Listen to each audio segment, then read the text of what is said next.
Tout le monde est touché par une routine. La routine, c'est quoi? Parmi les définitions qu'on trouve de ce terme, la routine, c'est la suivante. C'est une habitude mécanique.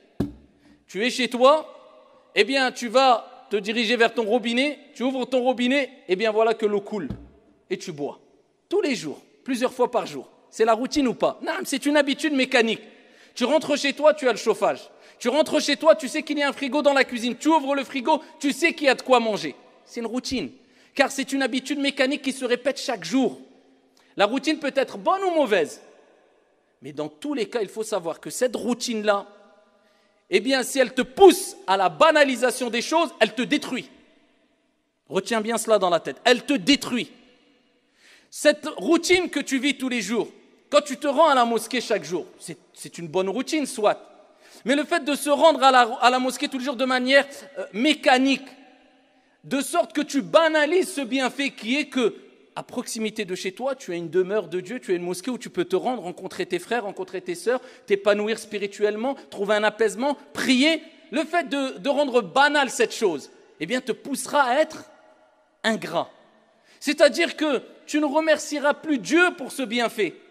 Cette routine que tu vis tous les jours quand tu rentres chez toi et que tu trouves ton épouse ou toi, l'épouse, ton époux, en bonne santé et que toi-même tu es en bonne santé, si cette routine te pousse à banaliser les choses, c'est-à-dire tu dis c'est normal, et alors rien d'étonnant, eh bien vous savez qu'on le dit plusieurs fois dans la journée ça, indirectement, même si tu ne le dis pas, mais indirectement.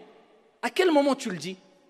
Eh bien quand tu ne remercies pas Dieu, quand tu ne remercies pas les gens pour les bienfaits qui t'ont été donnés, mis en avant, octroyés. Tu as un bienfait, la santé, tu ne te plains pas. Mais jamais tu dis Alhamdulillah, ya Rab, pour la vue que tu m'as donnée. Alors que combien sont aveugles? Et celui qui est éprouvé, eh bien, par la perte de la vue, quelle épreuve!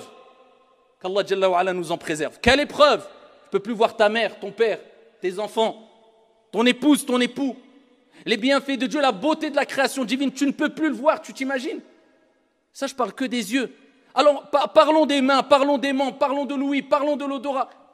Sommes-nous vraiment reconnaissants ou sommes-nous tombés dans une routine qui nous a poussés à la banalisation? Je vous pose la question, je me pose la question à moi-même. Je pense qu'un grand nombre d'entre nous sont tombés dans la banalisation des choses, des bienfaits de Dieu, sans s'en rendre compte. Et c'est pour cela que le résultat est, vous suivez bien, routine mène à la banalisation, banalisation mène à l'ingratitude. L'ingratitude, c'est l'opposé de quoi? Ash-shukr, la reconnaissance. De dire merci, jazakallahu khayra, alhamdulillah ya Rab.